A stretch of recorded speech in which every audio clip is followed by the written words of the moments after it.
السلام علیکم ورحمۃ اللہ وبرکاتہ۔ الحمدللہ رب العالمین والصلاة والسلام علی رسولہ الکریم، اما بعد۔ عن ابی ہریرہ رضی اللہ تعالی عنہ عن النبی صلی اللہ علیہ وسلم قال: من نفس عن مؤمن کربۃ من کرب الدنیا نفس اللہ عنہ کربۃ من کرب یوم القیامہ ومن یسر علی معسر یسر اللہ علیہ فی الدنیا والآخرہ ومن ستر مسلما سترہ اللہ فی الدنیا والآخرہ واللہ فی عون العبد ما کان العبد فی عون اخیہ ومن سلک طریقا یلتمس فیہ علما سہل اللہ لہ بہ طریقا الی الجنہ وما اجتمع قوم في بيت من بيوت الله يتلون كتاب الله ويتدارسونه بينهم إلا نزلت عليهم السكينة وغشيتهم الرحمة وحفتهم الملائكة وذكرهم الله في من عنده ومن بطأ به عمله لم يسرع به نسبه رواہ مسلم بہذا اللفظ۔ معزز سامعین و ناظرین، اللہ رب العالمین کی توفیق سے کتاب اربعین نویہ کی حدیث نمبر 36، جو تنگ دست و پریشان حال کی مدد، عیب پوشی، طلب علم اور علم کی فضیلت سے متعلق ہے، آپ کے گوش گزار کرنے کی سعادت حاصل کر رہا ہوں۔ اللہ رب العالمین سے ہم یہ دعا گو ہیں کہ بار الہٰ ہمیں علم سے زیادہ ہمیں عمل کی توفیق عطا فرما، یا ہم جو بھی سیکھیں اللہ رب العالمین اس کے مطابق ہمیں عمل کی توفیق عطا فرما۔ معزز سامعین و ناظرین، میں نے آپ کے سامنے حمد و صلوات کے بعد مسلم شریف کی ایک حدیث پڑھی ہے، جس کے راوی حضرت ابو ہریرہ رضی اللہ تعالی عنہ ہیں۔ حضرت ابو ہریرہ رضی اللہ تعالی عنہ بیان کرتے ہیں کہ نبی صلی اللہ علیہ وسلم نے ارشاد فرمایا: جس نے کسی مومن کی دنیا کی پریشانیوں میں سے کوئی پریشانی دور کر دی، اللہ تعالیٰ بروز قیامت اس کی پریشانیوں میں سے ایک پریشانی دور کر دے گا، اور جس نے کسی تنگ دست پر آسانی کی، اللہ اس پر دنیا اور آخرت میں آسانی فرمائے گا، اور جس نے کسی مسلمان کی عیب پوشی کی، اللہ تعالیٰ دنیا و آخرت میں اس کی عیب پوشی فرمائے گا۔ اللہ تعالیٰ بندے کی مدد میں ہوتا ہے جب تک بندہ اپنے بھائی کی مدد میں ہوتا ہے، اور جو علم کی تلاش میں کسی راستے پر چلا، اللہ تعالیٰ اس کے لیے جنت کی راہ آسان کر دیتا ہے۔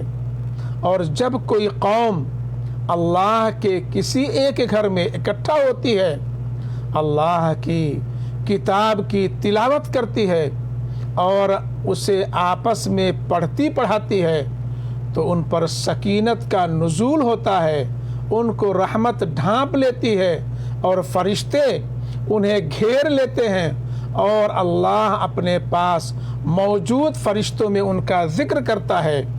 جس کا عمل اسے پیچھے کر دے، اس کا نسب اس سے آگے نہیں لے جا سکتا۔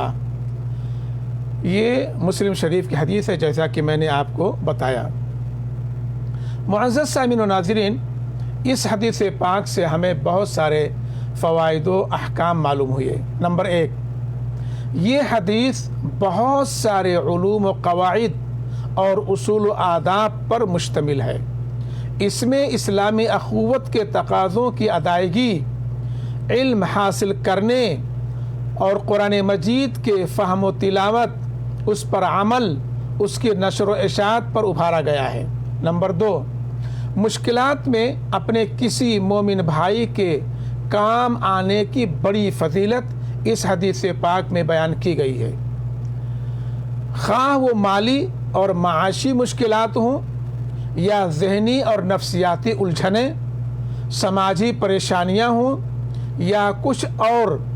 جو ان سختیوں کو ختم کرے گا، اللہ تعالیٰ قیامت کے دن کی سختیوں میں سے اس کی حفاظت فرمائے گا، یا قیامت کے دن کی سختیوں سے اس کی حفاظت فرمائے گا۔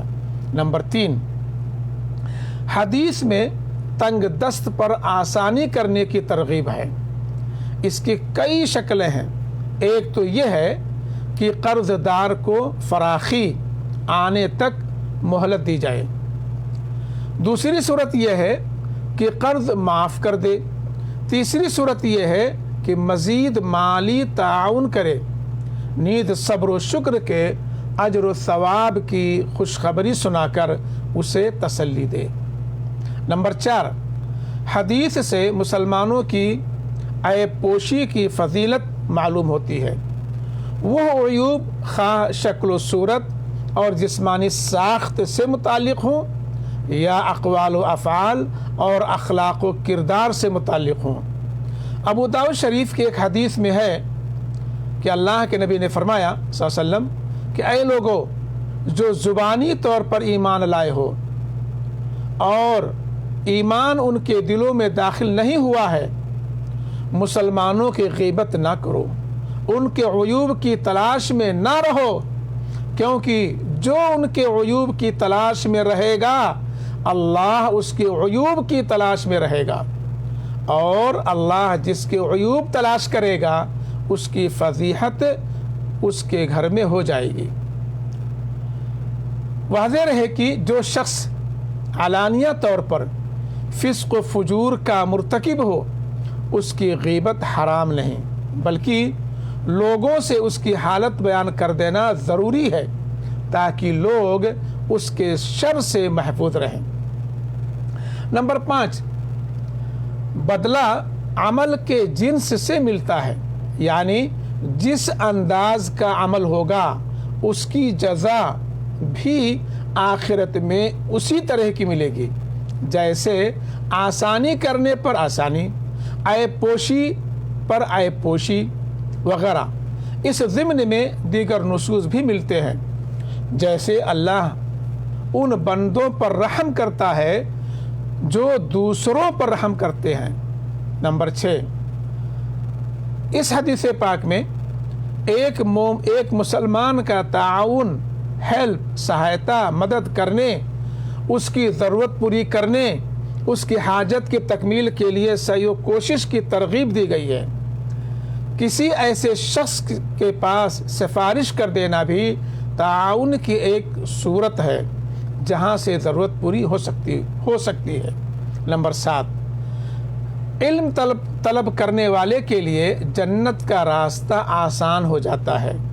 یہ علم طلب کرنے کی ایک بہت بڑی فضیلت ہے۔ نیز اس کے سوا اور بھی طلب علم کے بہت سے فضائل کتاب و سنت میں مذکور ہیں۔ نمبر 8، مسجد میں اکٹھا ہو کر قرآن مجید کی تلاوت اور تعلیم نیز درس و تدریس ایک فضیلت والا عمل ہے۔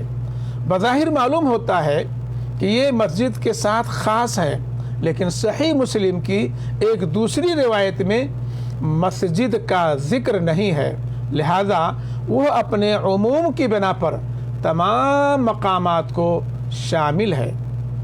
نمبر 9، اللہ کے نزدیک بندوں کا مقام ان کے عمل و کردار اور تقوی کے ذریعے متعین ہوتا ہے، ان کے حسب و نسب سے نہیں۔